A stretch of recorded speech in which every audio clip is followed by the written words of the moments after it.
The 90s were a very strange time for Sega. They created one of the hottest platforming icons of all time, and in the same breath tried to bury their reputation as much as possible with confused, overpriced expansions to the Sega Genesis. The most infamous of which being the Sega CD, costing the equivalent of a PlayStation 5 in 2021 while still requiring the separate purchase of a Genesis to even use. That alone paints Sega in a pretty bad light, but it gets even funnier when you consider the fact that the most well-known titles for the platform were a mediocre interactive movie and one of the most reviled games in its respective series. Today, I just want to focus on the latter.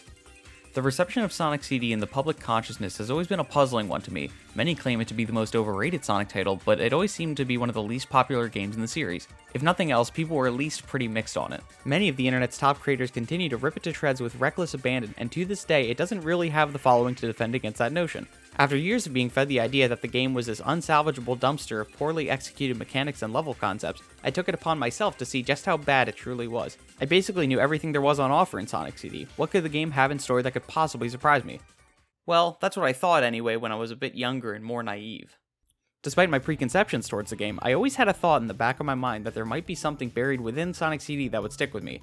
I don't like to go into things with negative emotions from the offset, so leading up to my first playthrough, I dearly hoped that I could find some enjoyment out of it. Even if the game was a bit messy, I was certain it would have some positive qualities to it. After all, it always seemed like the coolest Sonic game, I just never took the time to play through it for myself. Now just imagine the joy I felt after discovering that it wasn't just a fun game, but one of the best Sonic games I've ever played. One of the strongest points in the game's favor has got to be the visual design, and this is apparent from the word go. As soon as you make a new save file, you're greeted with this beautiful opening scene done by Toei Animation, which serves as the basic setup for what Sonic would be doing for the rest of the game. It took until Sonic 3 for the mainline numbered entries to adopt this, and even then, it just settled on using sprites and a brief little setup for the first zone of the game. Admittedly, the original version of Sonic CD butchered this by compressing the intro to all hell, but despite the limitations, it's effective in what it aims to do. The power of the Sega CD was on full display, and it wouldn't be giving up this momentum anytime soon.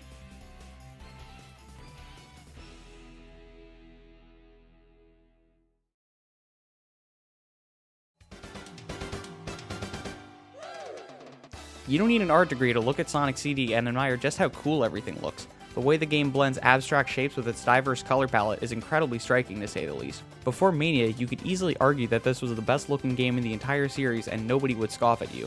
Everything explodes on screen in a colorful display of extravagance, and the way the game uses its strange visual designs turns the unorthodox level geometry and backgrounds into a visual feast to behold. In this way, it makes the game feel more like a successor to the first game than even Sonic 2 was. You see, development on Sonic 2 and Sonic CD were running concurrently under different teams at Sega during the early 90s. Yuji Naka and Hirokazu Yasuhara had traveled to San Francisco to lead the development of Sonic 2 at the Sega Technical Institute, while Naoto Oshima stayed back in Japan to work on Sonic CD for the upcoming Sega CD add-on for the Sega Genesis. With this in mind, the split directions on the two games makes a bit more sense. Sonic 2 was a bold new projection for the series with organic feeling levels and mechanical additions that made perfect sense given the moveset of Sonic, while CD was structurally closer to that of Sonic 1 with its abstract level concepts and striking visuals, as well as its equally absurdist one-off plot and strange new faces. Naoto Oshima even admitted it in an interview with Brandon Sheffield in 2009. Sonic CD wasn't Sonic 2, it was really meant to be more of a CD version of the original Sonic. I can't help but wonder, therefore, if we had more fun making CD than they did making Sonic 2, because we didn't have the pressure of making a numbered sequel. Every facet of the game is incredibly distinct and stands out from the rest of the series. Looking at the game within the context of the whole series only solidifies that notion. The same can also be said of the incredible Japanese soundtrack by Naofumi Hataya. While the series has become well known for having, if nothing else, good music, Sonic CD stands out for the way it encapsulates everything that makes Sonic unique amongst its contemporaries. New Jack Swing was such a perfect fit for this score and is perfectly emblematic of the attitude Sonic exuded in the 90s. Sonic may not share that same general perception today, but back then he was always viewed as the cooler, sharper alternative to Mario. Like Sonic, New Jack Swing was born of the desire to take 80s R&B and infuse it with a sleek hip-hop spin. The soundtrack of Sonic CD has this unmatched spunk to it that's difficult to pin down while just listening to it disconnected from the context of the game, but flows seamlessly into gameplay unlike anything in the series before or since. One of the ways this is accomplished has to do with how the game ties its soundtrack into each of its time periods. Every stage in Sonic CD is split into 4 versions, each with their own unique aesthetic and musical track. You've got the past, present, bad future, and good future respectively. Every track in the game takes full advantage of the Sega CD add-on with the exception of the past stages. You see, someone at Sega had the brilliant idea to back these stages with tracks that utilized the old Genesis sound chip, and the end result was honestly perfect.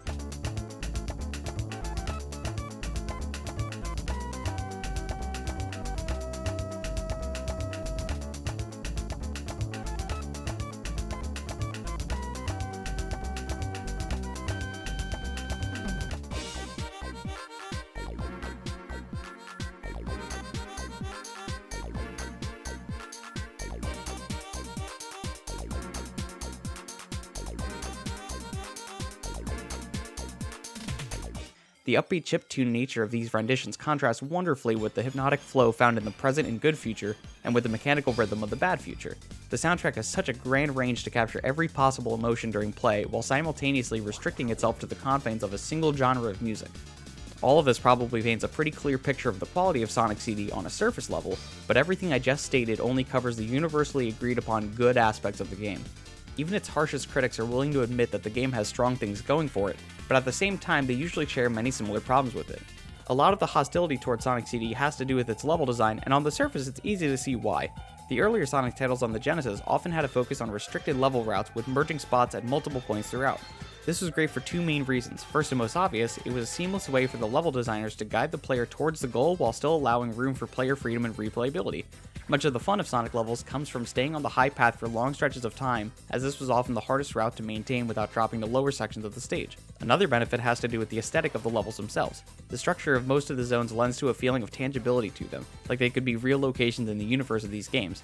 Plus, over the course of the game, you'd slowly see an evolution from natural life to mechanical life, further leading to the seamless world design. To this day, people are discovering little nuggets of storytelling in Sonic 3 and Knuckles, and it's this attention to detail that keeps people coming back to these games over and over again. Sonic CD throws all of that into the garbage and leans into a design philosophy I can most accurately describe as unhinged. A common criticism towards the levels of CD is that the levels focus on a vertical approach to exploration and traversal, which to a certain degree is true. Take a look at any sprite graph of a CD level and you'll be greeted to a jumbled mess of level geometry and seemingly incoherent route placements. But this is something I think works in the game's favor. At first you may find yourself lost or confused at certain stages, but on repeat playthroughs after attaining more familiarity with the levels, the game transforms into a wonderful little playground to explore and play around in. Exploration is also heavily incentivized through the game's defining mechanic, time travel. Throughout every stage you'll find signposts labeling the past and future respectively. Once you cross a post and build up enough speed, you'll travel to the dedicated destination in time. Not only does this serve a wicked aesthetic function by seamlessly laying out multiple versions of the same level, but it also provides a method of unlocking the true ending of the game. Your main objective, other than completing levels and stopping Robotnik, is to travel to the past and destroy the robot generator in every level, thereby creating a good future version of the level. Do this for every zone and you get the true ending. This would be an easy task had this been present in any other Sonic game, but is made infinitely more challenging here due to the gargantuan size of these levels.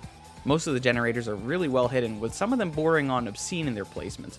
It's often hard enough just to find the generators, but this doesn't even factor getting to the past to destroy them.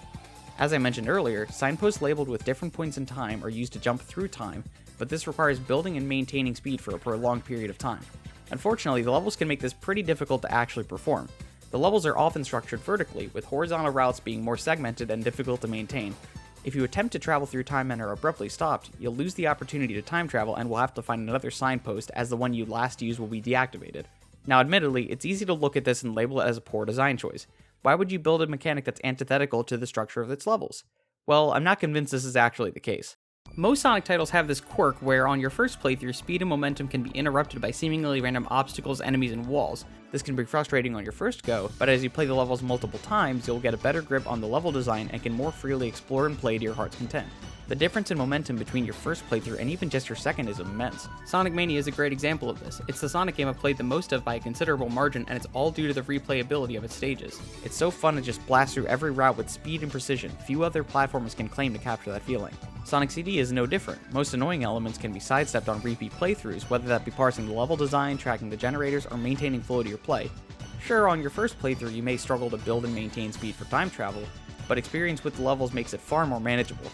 Finding spots to maintain speed can be incredibly rewarding once you get the hang of it, and that's all due to the unrestricted nature of the levels. This mechanic wouldn't stand out as much in a prior title due to how they would naturally railroad the player, but in CD they put the responsibility on the players to keep momentum on their own. Now, I don't think CD is perfect with this. A few levels later in the game still make my head spin, and not always in a good way, but I think the game captures the heart of the series more than people give it credit for. The key difference with CD is its complete and utter disregard for any restrictions found in the other titles. Honestly, this unhinged approach has the possibility of being more replayable than past Sonic titles. Even beyond the different time periods, there's far more possible combinations of routes stored in these levels even if you're not going for the generators. And besides, even if you really don't like the time traveler hunting down the generators, Sonic CD also supports the Sonic 1 method for nabbing the true ending.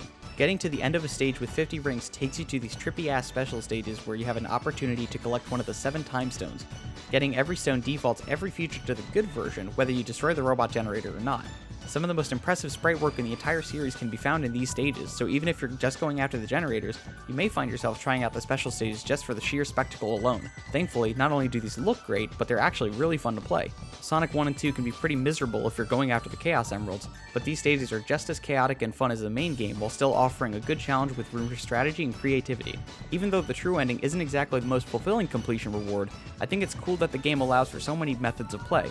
Whether you're going for everything or just playing through the game casually, the game always has something new around every corner to keep the player engaged and leave them with a desire to do another playthrough. This has always been my favorite aspect of the series, and Sonic CD is aces on this front.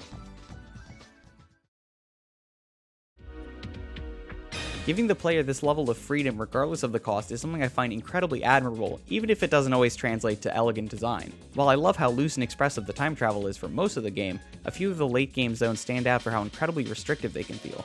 It's very jarring to let the player run wild for most of the game only to rein them in at the very end, but most Sonic games usually fall apart by the end anyway. I won't deny it is a major flaw with the game, but Sonic CD shouldn't be singled out for it.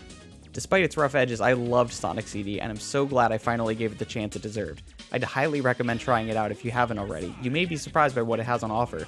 Hell, even if you have played it, I think you should give it another shot. Maybe you'll come around on it like I did after disregarding it for so many years. You can find it on mobile phones, Steam, PlayStation 3, and Xbox 360 for about $5 and is an absolute steal at that price. I suspect the general public will never come to a common consensus on this game, but I think there's something truly special here that's gone overlooked by many. We'll never see another Sonic game like it, so I can only hope that the game remains preserved for future generations. Love it or hate it, it's undeniable that had this been the core Sonic remained on for future titles, we'd be in a totally different place today with the series. It's an interesting point in history to study, if nothing else. And besides, even if it continues to go underappreciated, I can at least rest easy knowing I gave it a fair shake.